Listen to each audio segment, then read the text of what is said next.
a tough fight for a top five in the championship. Definitely a very, very hard fight to be in the top five. But then, yeah, to go further and win the championship, you got to two bad races and it starts to look pretty bad for you. You know, a win pays big time, but yeah, having a DNF, so you got to be very smart with how you play all that. Know your weekend. You know what your car's capable of, and sort of drive to that.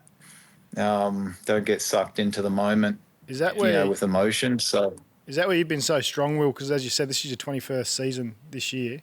You think that's something that you've learned over the time? Like, if the car's good for fifth, you'll just run a fifth rather than yeah, trying to dive bomb up for fourth and wreck your day or something. Is that come with age yeah, or? definitely. Have matured a lot as a driver. I mean, you think about it. You guys know that. Like, just maturity with age in anything in business, whatever you're doing. You're just so much smarter in that respect. But you got to be careful not to fall into the emotional thing. I'm like, I did that a couple times last year. And we ended up. It was actually with Scott, unfortunately. One was at Toronto. It was a move that I'd done multiple times in the past and in that race. And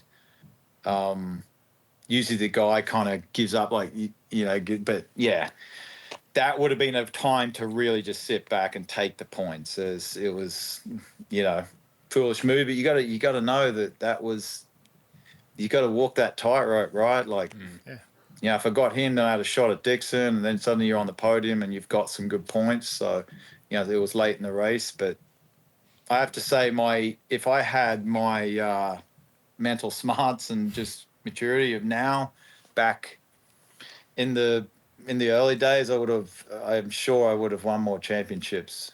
I'm sure I certainly had a lot of pace, but definitely made some bad mistakes. It's one of those things, though, without the mistakes, you don't end up where you are now and still in contention at 21 seasons. It would be great if none of us needed to learn from mistakes and we just never make them. But it is, it's tough. I guess the one thing to keep developing is always making sure you analyse when something happens. Like, for young drivers listening, that's something I reckon is a really good lesson, is like, I still think there's often, or almost every time, something you can learn from an accident yourself, even if it's not your fault. Like, there's usually something. When you talk about a championship, big time. You talk about a championship. Mike Borland was who you drove for as well. He was one that always hammered into me about, like, the day the car, if you don't think you can get on the podium that day and you're running fourth or fifth, you collect those points that day and fight the next one, because that's what will win you a championship. And then on the day when you can win race, you go for it, and you take those risks to win.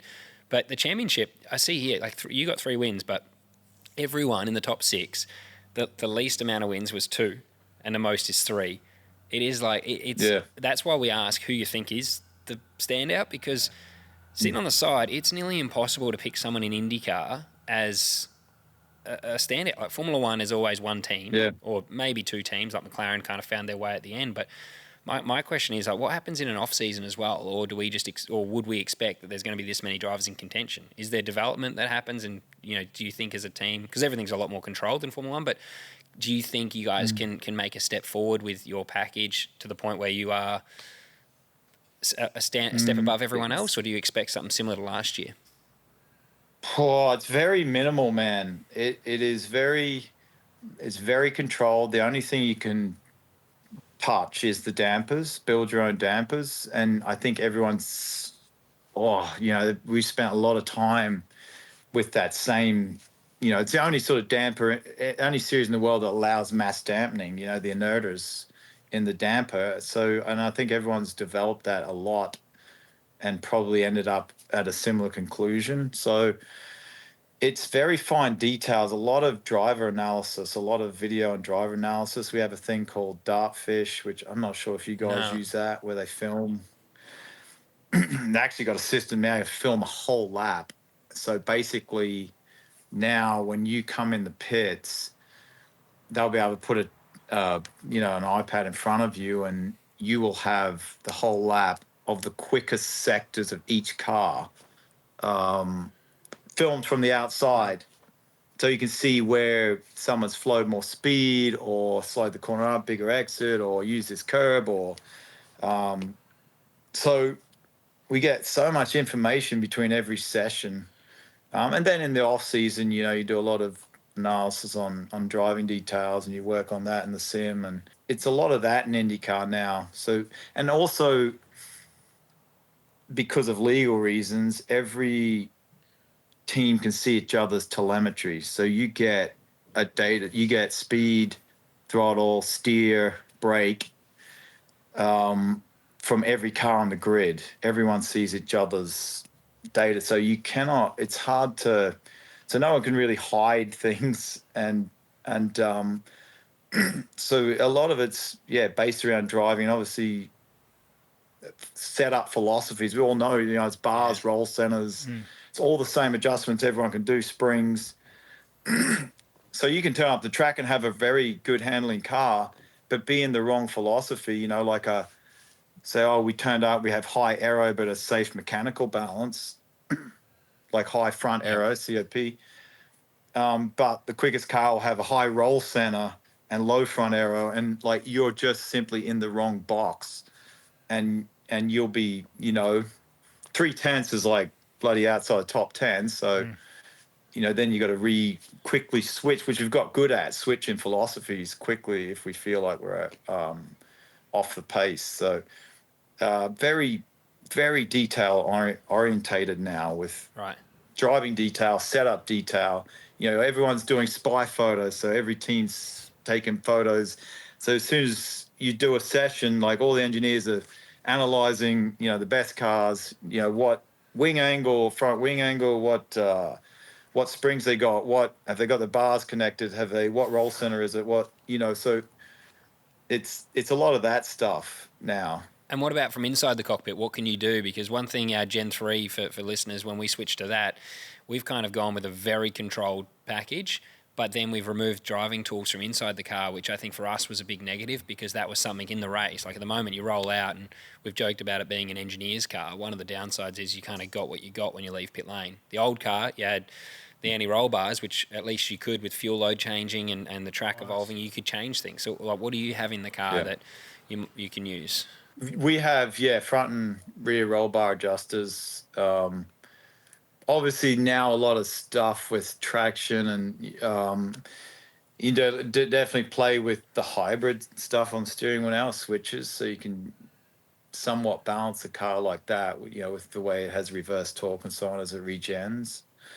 But on the ovals, you got to be very on top of those adjustments.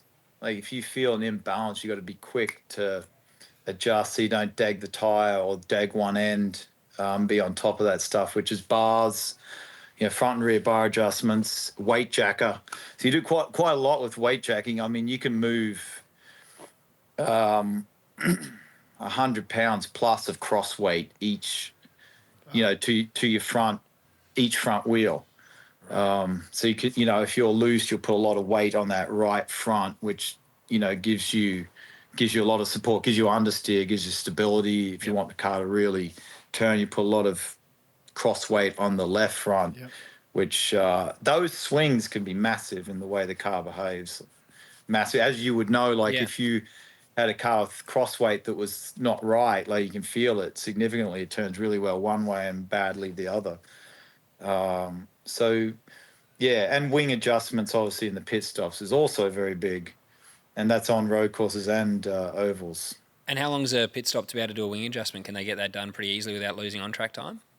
I think you would, if it's on fuel, so like we can do tires in, let's say basically 5 seconds. But if it's a full fill, it's like 8 seconds. So in 8 seconds, you do a wing change. Sorry, well, you can get it done in 8 seconds, can you? The wing change?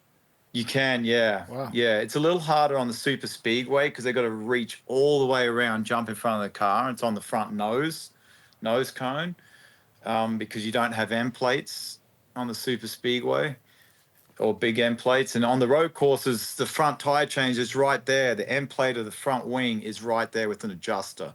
And they can almost be finishing the tire and then reaching and go for a couple turns, which, 2 turns, 2.5 turns, 3 turns is like 1% of front aero. So it's quite an adjustment.